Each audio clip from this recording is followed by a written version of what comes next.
एक चीज़ जो पहाड़ी इलाकों में मुझे बहुत ज़्यादा फैसिनेट करती है वो है माउंटेन टॉप्स और फ्लैट प्लेन्स। जो भी जगह आप जाते हैं और अगर आपको ये फ्लैट प्लेन्स इस तरह की मिलती हैं, they are a spectacular view. और जिस तरह आप देख रहे हैं मेरे पीछे भी, ये एक बहुत ही मशहूर जगह वादी कागान में लालाजार के नाम से मशहूर है, and the name suits it because एक लफ्ज़ मैं सुना करता था, पुरफ़ज़ा मुकाम, और यहाँ पे आके वाकई अब समझ में आया कि पुरफ़ज़ा मुकाम के मानी क्या होते हैं। इट्स एन अमेजिंग प्लेस और इतनी खूबसूरत इसकी लैंडस्केप है कि आप आते जाते हैं और आपको एक नया व्यू खुलता है।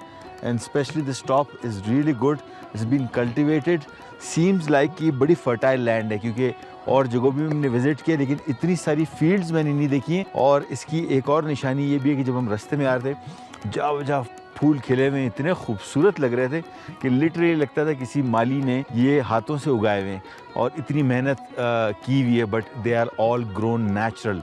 और बहुत ही खूबसूरत जगह। रास्ता इसका बड़ा खूबसूरत है। जब आप ऊपर आ रहे होते हैं और जब आप ऑलमोस्ट पीक की तरफ आ रहे होते हैं तो ये जो रोड्स ऊपर से नज़र आती हैं वो बिल्कुल एक पतली सी लाइंस, और जो दरिया है वो रोड के साइज़ में होते हैं। Imagine how top we are.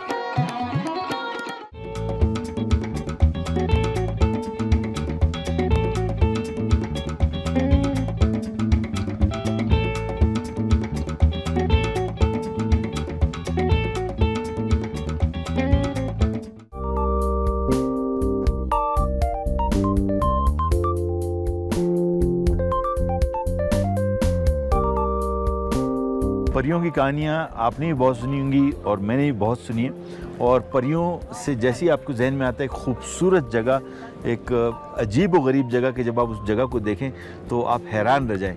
और सारी की सारी स्टोरीज़ हैं, but I think this is the place जहाँ पे आप आके फील करेंगे कि I think must be their home because it's so beautiful. This place is called Saif Al Malook.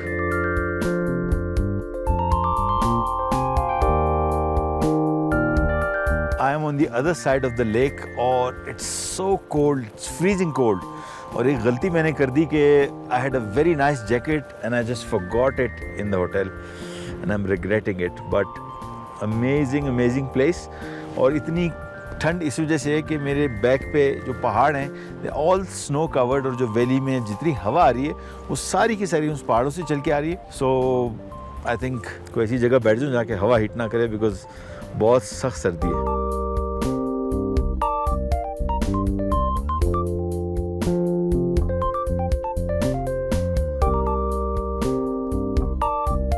आप देख रहे हैं मेरे इर्द गिर्द बहुत बड़ा बाजार, बेशुमार लोग आए हैं और ज़रूरत की हर चीज़ मिल रही है, जिसमें खाने की चीज़ों से लेके और छोटी मोटी चीज़ें जो आम तौर पे ट्रैवलर्स को इन चीज़ों की ज़रूरत पड़ जाती है, यहाँ पे वो हर जगह दस्तयाब है। इवन अगर आप प्रॉपर खाना खाना चाह रहे हैं तो यहाँ पे ऐसी जगह हैं जहाँ पे आपको प्रॉपर खाना से मुराद कढ़ाई खानी है, कोई और चीज़ खानी है तो आपको आसानी से मिल सकती है।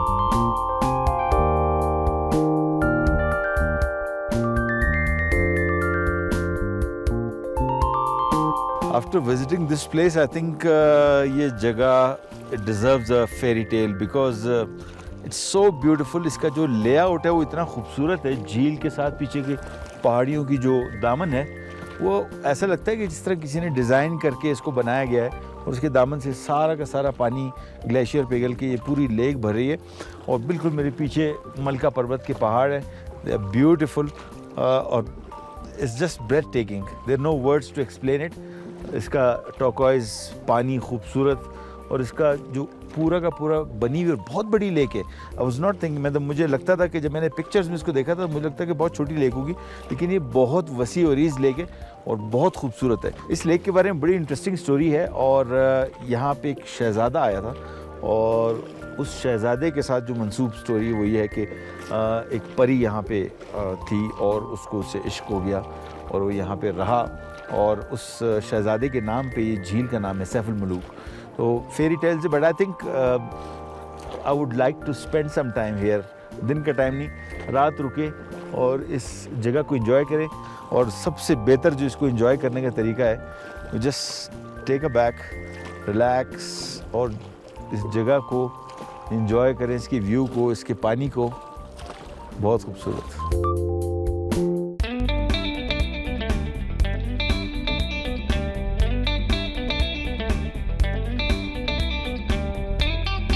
एक स्पॉट जो बहुत ही इंटरेस्टिंग है और मेरे ख्याल में ये वो जगह हैं जहाँ पे ज़रूर आपको रुकना चाहिए। And you must look on your left, और लेफ़्ट पे जो आपको चीज़ नज़र आ रही है वो इंतहाई खूबसूरत और अहमियत की हामिल इस वजह से है कि ये चंद उन पहाड़ों में से जो कि जिनकी क्लाइंबिंग बहुत ही मुश्किल है और बहुत सारे कोपमा हर साल इसको सर करने की कोशिश करते हैं। और ये है नांगा पर्वत, और इसकी सबसे बड़ी खूबसूरती ये है कि आपके सामने जो पहाड़ हैं वो बिल्कुल रगड रफ़ माउंटेन्स हैं, इसमें बिल्कुल ड्राई हैं, कुछ भी नहीं है, लेकिन उनके बिल्कुल बैक पे आपको बर्फ़ पोश पहाड़ मिलेंगे जो कि कम्प्लीटली कवर्ड हैं बर्फ़ से। और बड़ा रेयर सा सीन होता है इस तरह का जब आप देखते हैं इसको। ये पहाड़ इतने ऊंचे हैं कि इस पर मोस्टली बादल छाए रहते हैं, क्योंकि इतना खूबसूरत नज़ारा है कि मैं इसको मिस नहीं करना चाहता। थोड़ी देर वेट करता हूँ क्योंकि बादल मूव करते रहते हैं। अगर आप ट्रैवल भी कर रहे हैं तो मेक श्योर कि अगर इस पर बादल आए हुए करीब तरीन होटल्स में आप बैठ के आराम से थोड़ा रेस्ट कर लें, चाय पी लें, कुछ छोटा मोटा खा लें, but don't miss this view. This is $1 million view.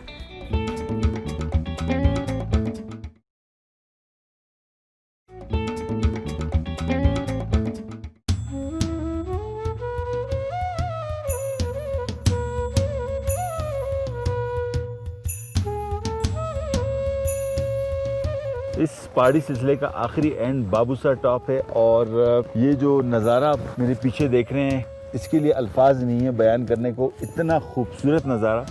और बहुत सारी जगहों पे मैंने पहाड़ियाँ देखी, 1 2 3 4 पहाड़ी जिस पे बर्फ़ पड़ी होती थी, लेकिन अब ये पूरा का पूरा सिलसिला बर्फ़ से ढका हुआ है। और इस वक्त दिन का टाइम है, मौसम गर्मा है और 8 डिग्री सेंटीग्रेड। इमेजिन करें कि चंद घंटों बाद यहाँ पे दर्जा हरारत मनफी में चला जाएगा, और ये चिल फैक्टर जो है, हवा जो यहाँ पे आ रही है, ये सारी की सारी इस वादी से आ रही है जो कि बर्फ़ पोश है। जितनी अभी तक मैंने ट्रैवलिंग की है, मैंने इससे खूबसूरत नज़ारा बिल्कुल नहीं देखा है। और ये ऐसी जगह है कि जहाँ पे आप खड़े होके बस देखते रहिए कुदरत की मुसव्विरी को, और बस तारीफ़ करते रहे, और उसके अलावा कोई अल्फाज नहीं। इसके नीचे वैली देखें तो वो एक इंतहाई खूबसूरत वैली के अंदर दरिया बह रहा है, यानी हर चीज़ ऐसी है कि बयान करने के लिए अल्फाज नहीं है।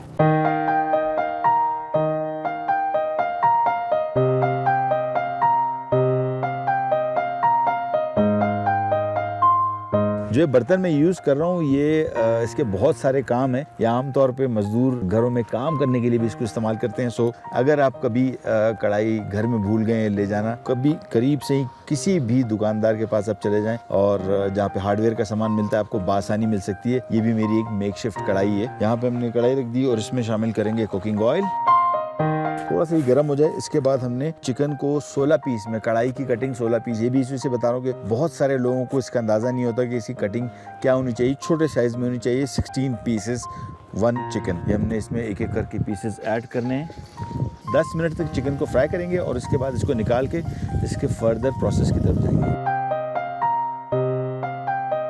बहुत सारी जगहों में जो कढ़ाई बनती है उसमें बहुत सारे लोग प्याज शामिल नहीं करते। टमाटर इज़ द मेन इंग्रेडिएंट। लेकिन अगर आपको ग्रेवी वाली कढ़ाई चाहिए, जो कि आज मैं बनाने जा रहा हूँ, we need to add some onions. और एक और इंग्रेडिएंट जो कि इसमें और ग्रेवी को ज़्यादा करेगा वो है दही। लेकिन सबसे पहले हम स्टार्ट करेंगे प्याज के साथ।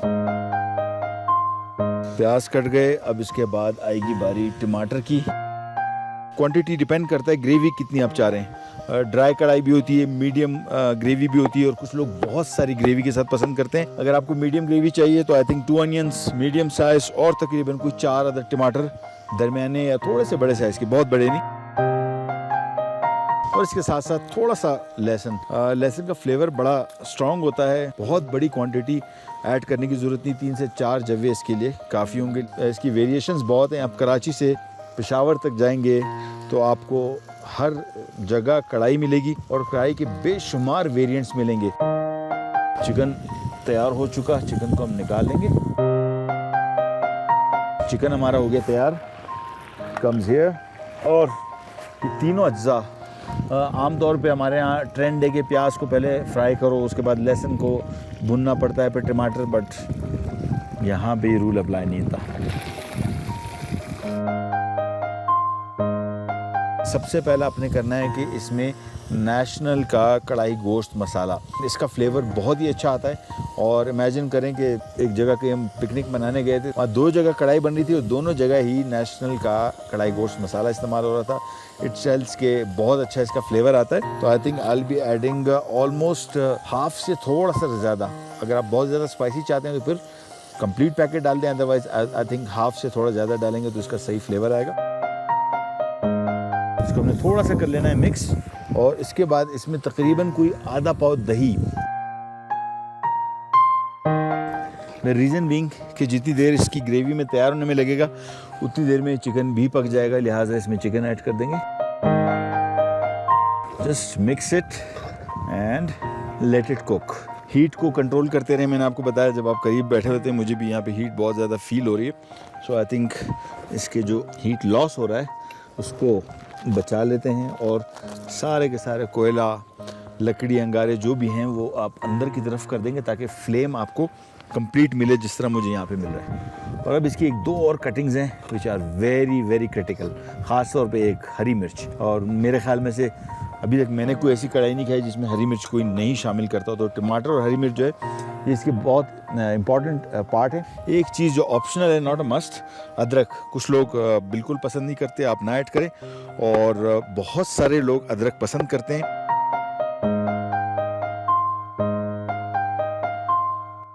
कटिंग मेरी रेडी हो चुकी है और मैं इसको रख देता हूँ साइड पे। अब तेज़ आंच पे इसको पकाना है और कोशिश करनी कि पानी इसका खुश्क हो जाए। बहुत ज़्यादा ड्राई नहीं, बट काफ़ी हद तक जब रिड्यूस हो जाए, इसके बाद हमने इसमें ये 2 इंग्रेडिएंट ऐड करने और हमारी कढ़ाई हो जाएगी तैयार। अच्छा जी, कढ़ाई बिल्कुल रेडी हो चुकी है और जितनी ग्रेवी मुझे दरकार थी मैंने उस हिसाब से इसको रखा है। बट अगर आप ग्रेवी को थोड़ा सा और ड्राई करना चाह रहे हैं, गिव इट अबाउट 5-6 मिनट और मज़ीद इसको पकाएं। इससे ज़्यादा ना पकाएं, बहुत ड्राई हो जाती है, खाने के काबिल नहीं रहती। बारीक कटी हुई अदरक एंड जस्ट मिक्स इट। और एक और इम्पॉर्टेंट चीज़, कम से कम मैं जब कढ़ाई बनाता हूँ आई मेक श्योर कि जिसमें अदरक और हरी मिर्च जब शामिल हो जाए, देन जस्ट अ मिनट और 2 ऑफ कुकिंग। बहुत ज़्यादा ना पकाएं। हरी मिर्चों में जो हल्का सा कच्चापन रहता है that gives a very good flavour. ज़्यादा पकाएंगे, हरी मिर्चें और लाल मिर्चों में फ़र्क नहीं रहेगा, यानी सारी की सारी पिस जाएगी। It won't give you that good flavour, and specially the ginger, जो अदरक हमने बारीक करके काटी है, अगेन दैट ऑल्सो। हल्का से इसको मिक्स किया, just cook it for a minute and we are ready.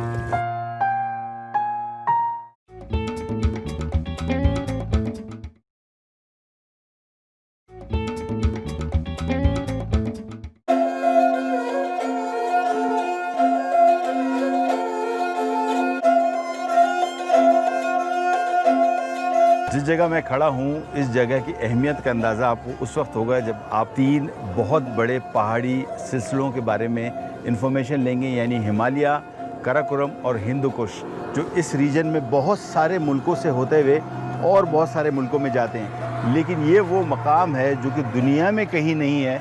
ये तीनों सिलसिले यहाँ आके मिलते हैं और मेरे बिल्कुल पीछे इन तीनों पहाड़ के रेंजेस जो हैं आपस में मिलती हैं। It's such a unique spot और I think we should be proud being Pakistani कि ये वो जगह है जहाँ पे इन सिलसिलों के बेशुमार पहाड़ बहुत सारे मुल्कों से होते हैं, लेकिन जंक्शन पॉइंट जो है वो सिर्फ और सिर्फ ये है। और इससे भी ख़ास बात, इसके बिल्कुल पीछे एक पहाड़ जो चमकता दमकता राकापोशी के नाम से बहुत बुलंद पहाड़ है। और ये सारा का सारा रीजन मेरे ख्याल में अगर पहाड़ों की वादी कहा जाए तो गलत ना होगा, क्योंकि यहाँ पे दुनिया की चंद हाईएस्ट पीक वाक़ई है। इस जगह की एक और ख़ुसूसियत ये है कि यहाँ पे एक बहुत ही अजीम दरिया निकलता है जो कि हज़ारों मील की मुसाफत तय करता हुआ अरेबियन सी में गिरता है। इसका नाम है दरिया सिंध। सबसे खूबसूरत बात जो मुझे यहाँ पे आके पता लगी जब मैंने दरिया सिंध देखा, तो सिंध में बहुत दफ़ा देखा हुआ है, लेकिन इस जगह देख के हैरत ये हुई कि कितना बड़ा साइज़ है इसका, कितनी बड़ी लेंथ है और यहाँ से स्टार्ट हो रहा है। इट्स एन अमेजिंग व्यू जब इस दरिया को आप यहाँ से निकलते हुए देखेंगे।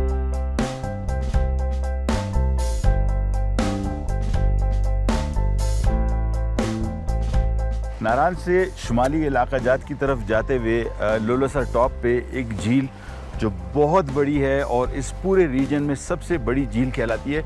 बहुत ही खूबसूरत लोलसर झील, और इस मेरे पीछे आप देख रहे हैं ह्यूज और आगे तक गई हुई है। और ये बेसिकली जो जितने इलाके में आपको ट्राउट मिलती है ये इसका स्पॉनिंग ग्राउंड है, यानी यहाँ पे पैदा होती है। और ये सारी river upstream against the tide swim करती हुई इस जगह पे आती है और यहाँ पे ये अफजाइश इसकी होती है। बहुत ही खूबसूरत पानी। ये झील तकरीबन 2.5 किलोमीटर लेंथ में है। इमेजिन करें कितनी बड़ी झील है और ये वादी कागान में पानी का सबसे बड़ा ज़ख़ीरा है और यही ज़ख़ीरा आगे जाके कुन्हार रिवर जो कि पूरी की पूरी वादी कागान में चलता है, ये उसका सबसे मेन सोर्स है। ये जगह तकरीबन 11,500 फुट सतह समंदर से बुलंद है, यानी झील सैफुल मुलूक 10,500 फुट पे है, तो ये उससे भी 1,000 फुट ऊंचाई पे और बहुत सर्द मुकाम है। आप इमेजिन कर सकते हैं कि दिन का टाइम है और गर्मियों के महीना है, लेकिन जैकेट आप देख रहे हैं, जैकेट पहनी हुई है। It's so cold out here. दिन के टाइम में भी अगर आपको जैकेट पहननी पड़े, इमेजिन करें कितनी सर्दी होगी।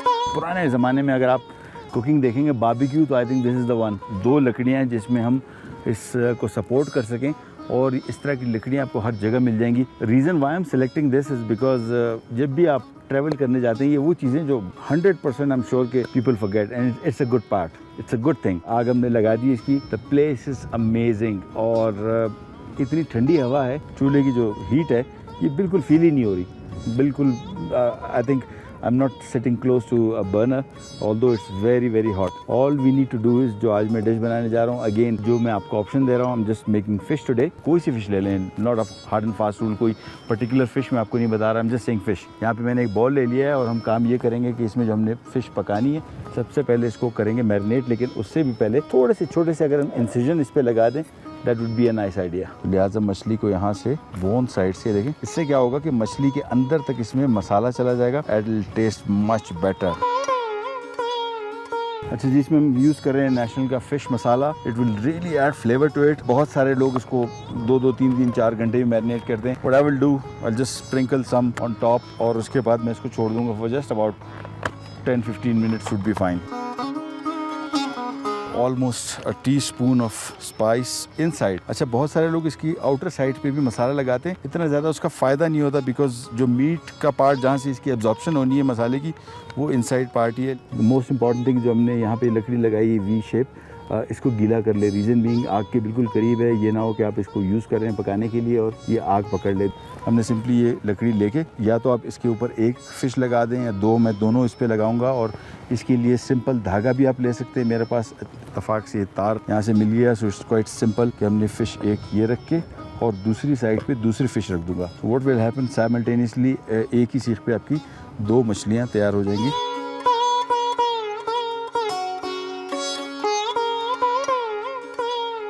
Whenever you are making fish, make sure कि इसकी बहुत ज़्यादा टर्न नहीं करें। कुछ लोगों को शौक होता है, जिस तरह हम चिकन टिक्का करते हैं, बनाते हैं तो बार बार टर्न करते हैं। फ़िश की इतनी टर्निंग ज़रूरत नहीं, ईच साइड को थोड़ा सा पकने दें ताकि मछली टूटे नहीं, क्योंकि आमतौर पर अगर आप बार बार इस तरह टर्न करेंगे तो मछली का गोश्त चूँकि नरम होता है और टर्निंग से ये गोश्त टूट सकता है।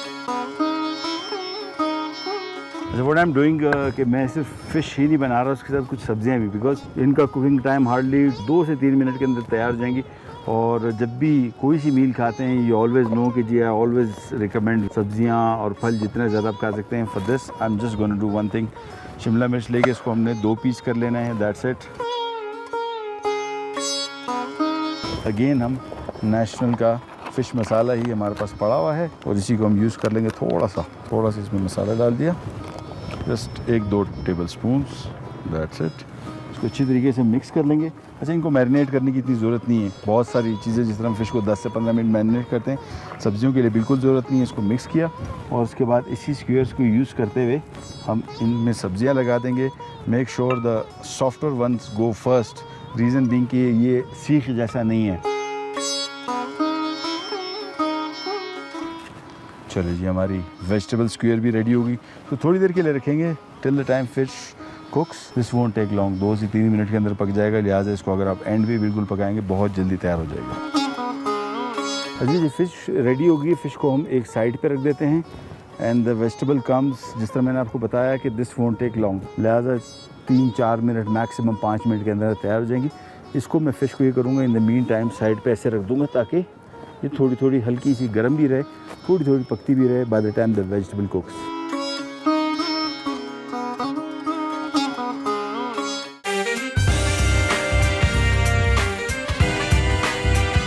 सबसे पहली जो चीज़ मुझे स्ट्राइक की हुई शॉप के अंदर आते साथ एक चोगा था। खुबानियाँ सेहत के हवाले से बहुत ज़्यादा मुफीद हैं और ये 5 स्टार फ्रूट्स में से आते हैं कि हम इसमें नेशनल का अचार, गोश्त, मसाला भी शामिल कर देंगे।